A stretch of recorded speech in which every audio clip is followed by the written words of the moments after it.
আসসালামু আলাইকুম ওয়া রাহমাতুল্লাহ। আমরা কিন্তু বলি, "আমাকে যেতে দাও, আমাকে শেষ করতে দাও, আমাকে লিখতে দাও।" ওকে, "লেট মি গো", আমাকে যেতে দাও।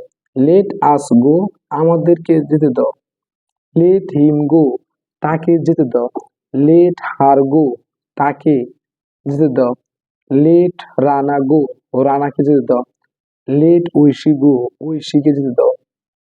"লেট লেট মি কাম", আমাকে আসতে দাও। লেট মি বাই, আমাকে কিনতে দাও। লেট মি ফিনিশ, আমাকে শেষ করতে দাও। লেট মি ওয়াক, আমাকে হাঁটতে দাও। লেট মি ওয়াচ, আমাকে দেখতে দাও। লেট মি টেক, আমাকে নিতে দাও। লেট মি আন্ডারস্ট্যান্ড, আমাকে বুঝতে দাও। লেট আস আন্ডারস্ট্যান্ড, আমাকে বুঝতে দাও, আমাদেরকে বুঝতে দাও।